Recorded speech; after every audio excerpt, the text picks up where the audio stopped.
Bismillahirrahmanirrahim. Assalamualaikum warahmatullahi wabarakatuh. Kita bersyukur kepada Allah Subhanahu wa taala pada pagi hari ini.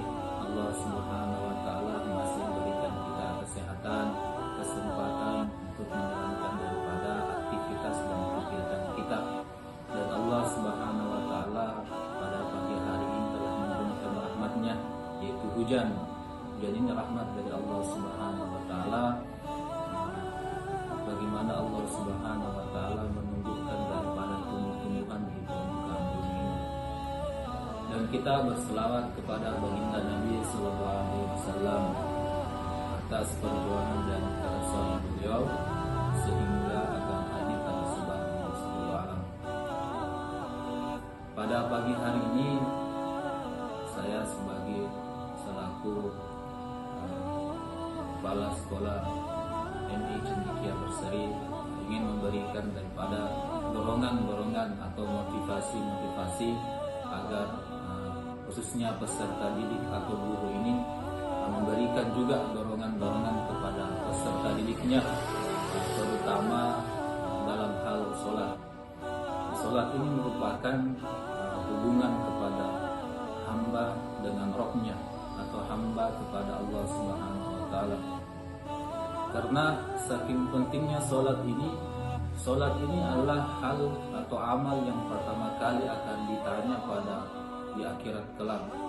Apabila baik sholatnya, maka seluruh amal-amalnya akan baik. Apabila tertolak sholatnya, maka amal-amal yang lain akan tertolak. Makanya para peserta, para pendidik harus memperhatikan daripada sholat daripada anak didiknya atau peserta didik. Karena kenapa? Ini sebuah sebagai satu amal jariah buat para pendidik, khususnya guru-guru agama atau guru-guru PAI dalam konteks pendidikan agama Islam, supaya para pendidik ini memberikan inovasi, memberikan masukan, memberikan semangat kepada peserta didik agar bisa menjaga sholatnya, terutama sholat lima waktu atau sholat wajib. Karena dalam sholat ini disitulah semua sumber kebahagiaan, disitulah sumber kedisiplinan. Kalau kita sebagai pendidik, khususnya guru pendidikan agama Islam, jika ingin mendisiplinkan anak atau peserta didik, biasakan mereka untuk sholat di awal waktu. Karena ketika mereka menjaga sholat mereka di awal waktu, maka sendi-sendi kehidupan anak didik itu akan teratur.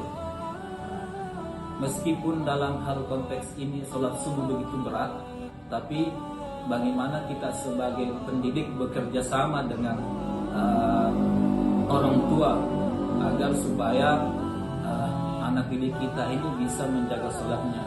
Jadi tiap hari kita ingatkan anak didik kita untuk bisa menjaga sholat mereka. Karena sholat ini salah satunya amal yang akan menyelamatkan kita dari siksa kubur. Siksa kubur ini sangat luar biasa.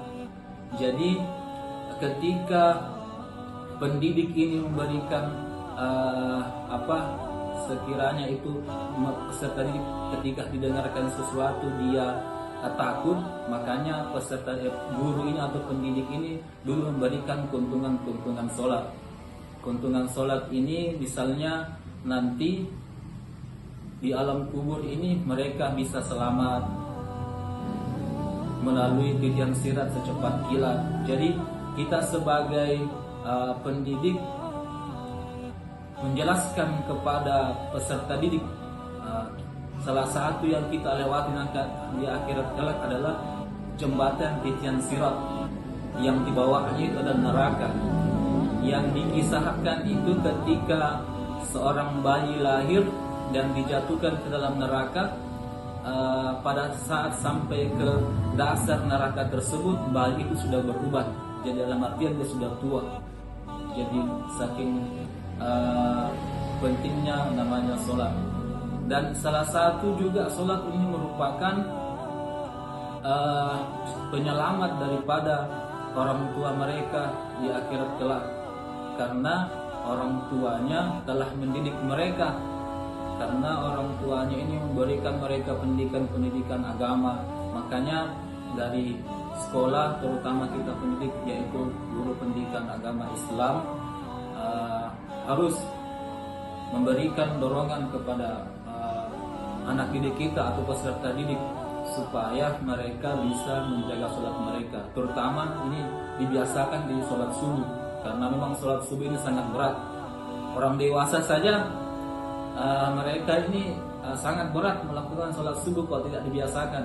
Makanya perlu disampaikan kepada kita sebagai pendidik, khususnya pendidikan agama Islam, guru pendidikan agama Islam, memberikan tips atau motivasi kepada peserta didik untuk bisa menjaga sholat, terutama sholat subuh yang sangat berat.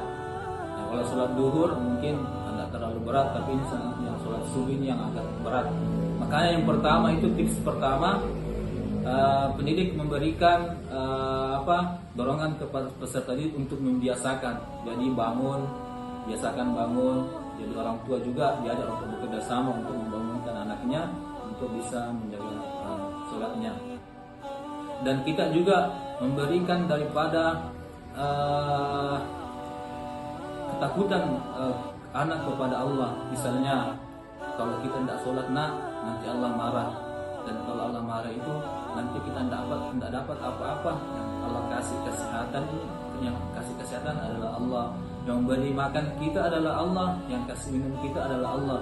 Tapi yang melewatkan semua itu orang tua kita. Misalnya yang kasih makan kita adalah Allah, tapi Allah titipkan melalui orang tua kita. Allah kasih kita minum, ya Allah berikan kepada orang tua kita.